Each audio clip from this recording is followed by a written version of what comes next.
This is Clinton Weir. I'm continuing my discussion regarding my final project for CSC 535 Deep Learning for at University of Illinois at Springfield for spring 2024. We just finished talking about my import block, which contains some obvious imports. I went into probably too much detail about what a keras layer is and what a model is. I didn't really talk about interesting. Load model is not accessed. I had not noted. Well, I think I did notice at one time that that this little pop-up box appears. I think I did notice that before. It apparently tells you, hey, this import is never used. That's really handy. So earlier I was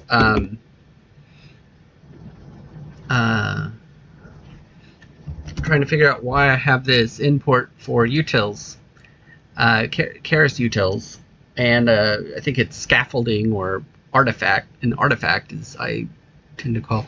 But nonetheless, that's really interesting. I wonder if it works. I think, I'm sure that so at one point I have this other class I'm taking where we also are learning about.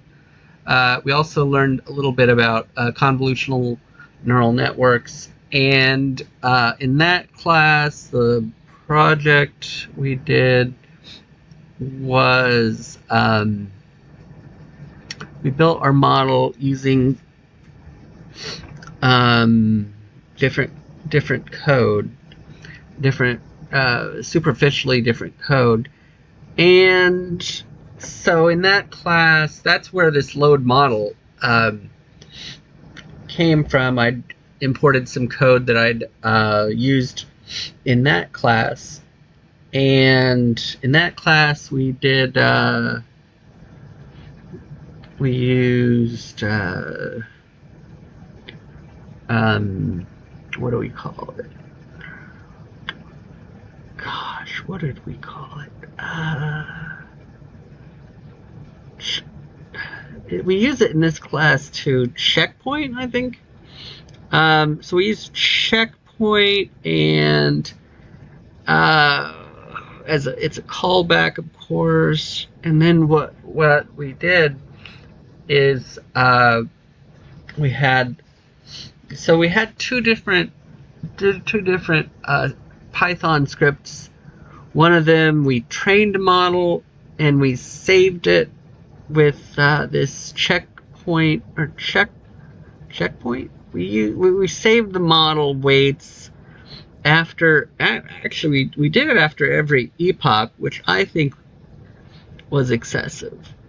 It was right there to have it save only the models, only if it was the best validation, the best model so far based on whatever metric.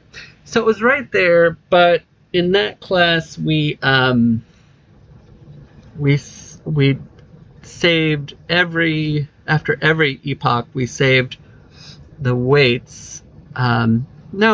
We saved it only after the weights, the metric improved, but we saved the weights every time, and we under a new file name. So then you end up with dozens of files with the weights of these different models. But in any case, so that was in one file. We trained a model, and then we would take the weights from the last the last set of weights that we saved, those would be the best. That would be the model that performed best. The model that had the best metrics. And so then we would find the file name for that set of weights, and then we would copy that file name into the other script which loaded the model. And so, and then well, actually that was not even a, okay, now I'm confusing myself.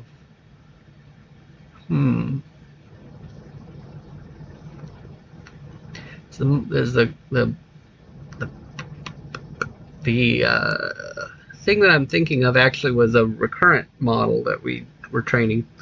But in any case, so this, we would save, there was one script where you save your model weights, and then there was another script where you load your model weights, and then you'd do something with the resulting model. So at one point, I was having so much trouble with this project that I started building it in this other way, using this code from this other class, code, inspired by the code from this other class. It might be somewhere in here, I don't know.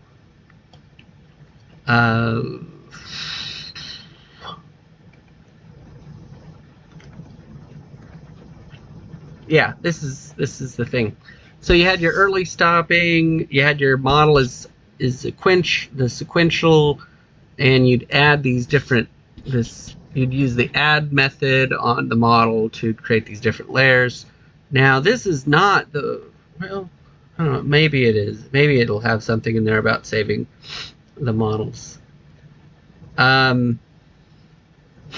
doesn't look like it. But so you'd add these layers. Now I'm confusing myself.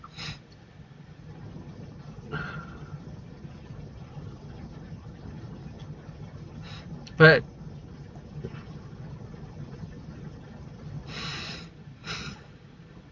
in any case, in my project, I probably should have used save checkpoint. I probably should have used it so then I could train and then load the model later if my training was interrupted for one reason or another. I probably could have and should have done that.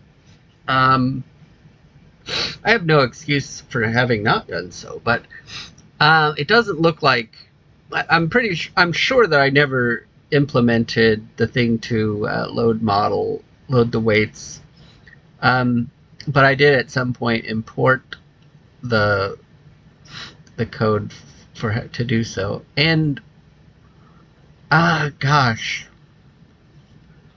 at some point I must have thought that I needed the model, needed import model. Anyway, at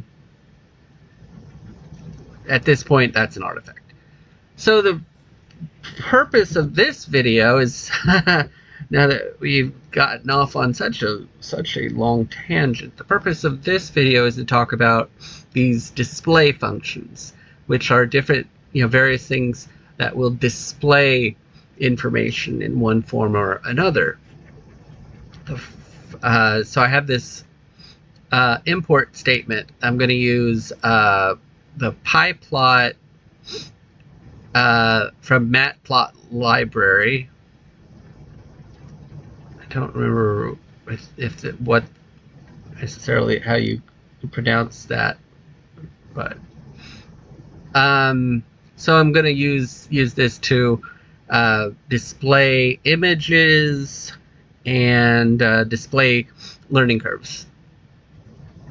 So I have this code here that actually I just recently added for late in the. I wonder if that box, no, maybe that box will pop up. Okay, let me try. Define unused function, no arguments, pass. Okay, will it pop up? Nope. Nope, that would be really handy. But let's see. Unused, let's see, equals none. Let's see if that does that work? Does that pop up a box? No, that doesn't tell us that so what I was trying to do there, as from earlier, to see if I could get the box to pop up to say that, hey, this thing isn't even used. All right, moving on. This display image, I added this fairly late in the project and we'll talk about this in a moment, guys. I added it because something else I was doing had broke, and I just needed to get the thing, get that bit of code, just get that functionality back.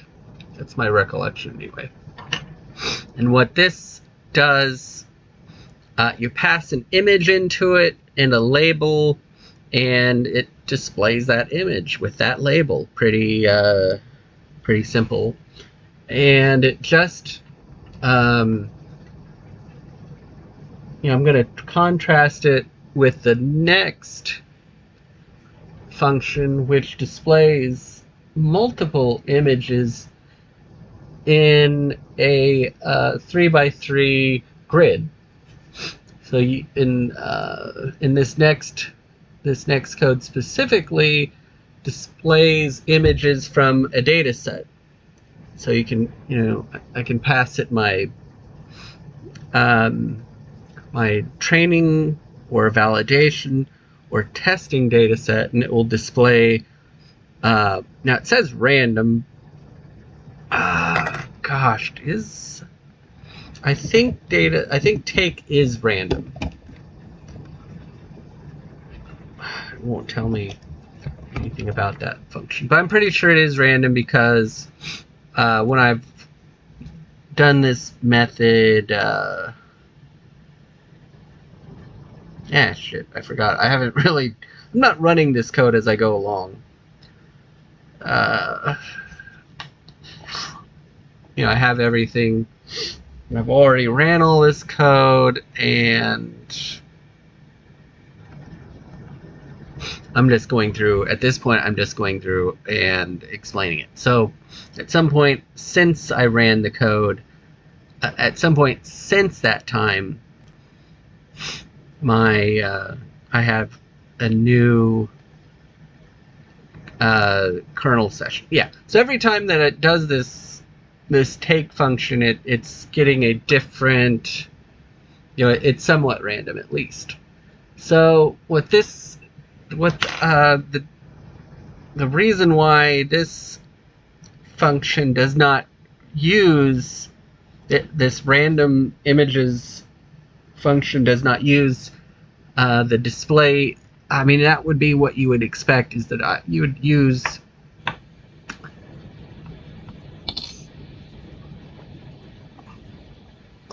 you would reuse this functionality that I had just defined.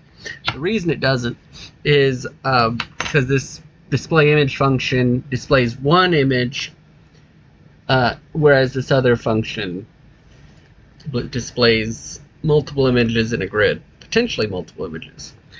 And what's perhaps interesting, I don't know, I only really use this function once.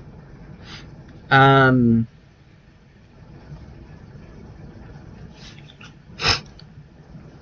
confident that I only use it once, so it's probably not really necessary to have defined a function. I'm nervous about making any changes. I don't want to rerun this Jupyter notebook if I can at all avoid doing so. But what this function is for is to display these images so that I can verify that the images are in the right proportion. That's really the goal here. They're at some point I am resizing them, and I want to make sure that the resize is in the right proportion.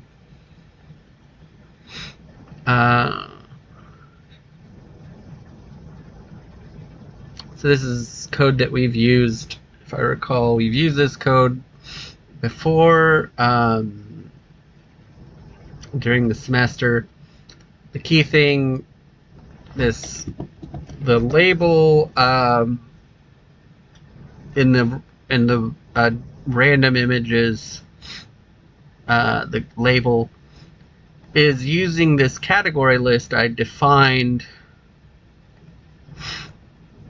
in the loading images. Let's see, unlock, discus. Oh gosh. Maybe I should. God.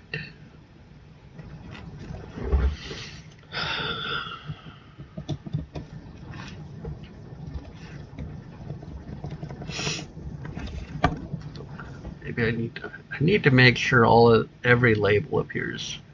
Zip tied, unlocked, discus.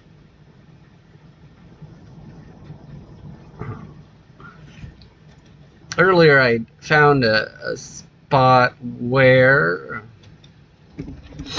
my labels were not all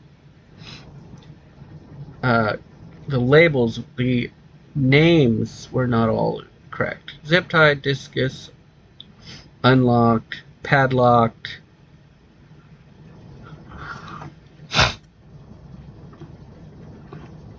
Yeah, there's a problem here. Unlocked and padlocked are reversed.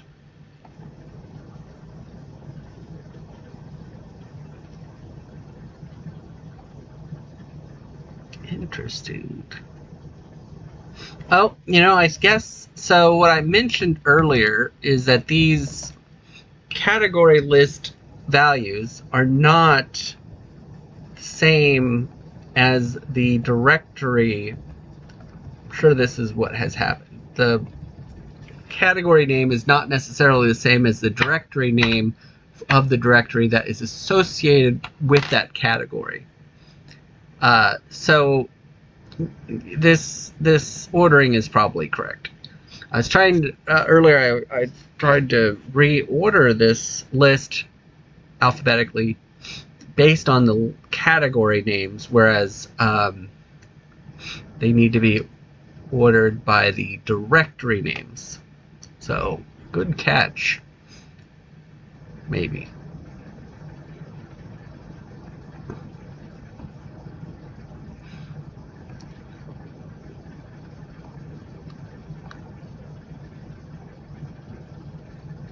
Zip, discus. It's good. Unlocked is not good still.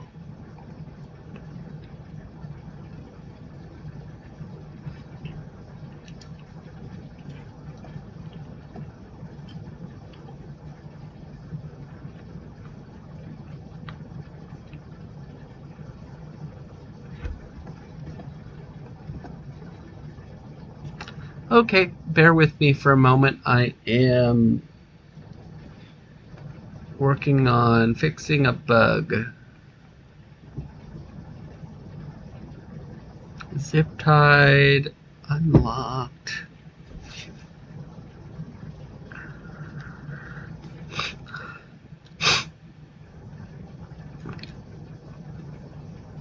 Unlocked and padlocked are reversed.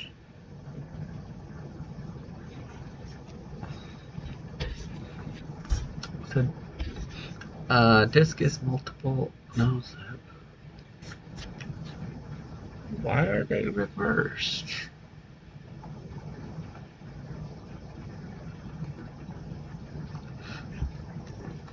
So I'm importing, you know,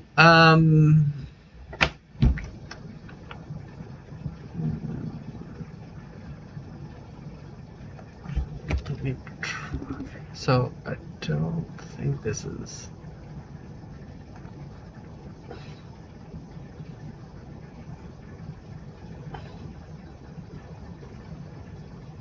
Okay, so let's try one thing. Let's try deleting those keywords. Train, val, test, image. Well, we don't need to delete. Let's try that. Perhaps when I import them, that maybe the import statement is ignored because those things are already imported. Okay, and so now I've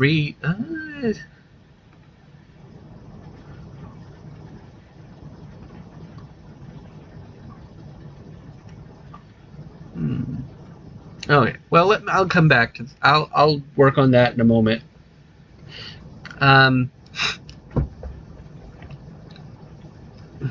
But yeah, so this code comes back down here and displays random images so that I can make sure that the labels match the images and the image proportions are correct. And then here is code that I'm going to use to display the learning curve specifically the learning curve of the loss function and the validation, the training loss and the validation loss. So I'll use that to assess the models. This is also, again, this isn't anything that should look unusual. This is code that we've used during the semester.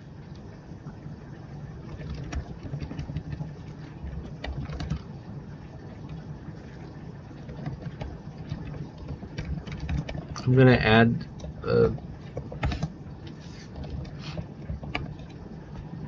I'm going to add some code here to see the numeric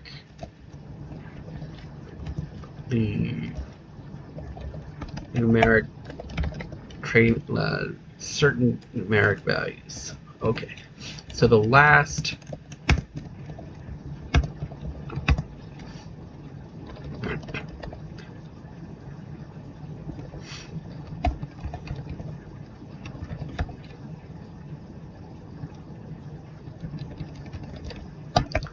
value and the best value. Those are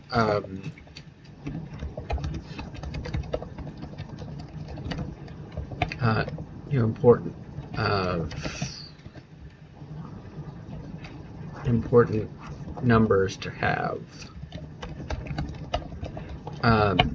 to assess. I probably should have had these before, because during this project I've been eyeballing the just judging the loss by the by visual and by inspection, and it probably would have been good to have the specific numbers. And so I'm gonna debug this function, and then I will be back to talk about the next block of code.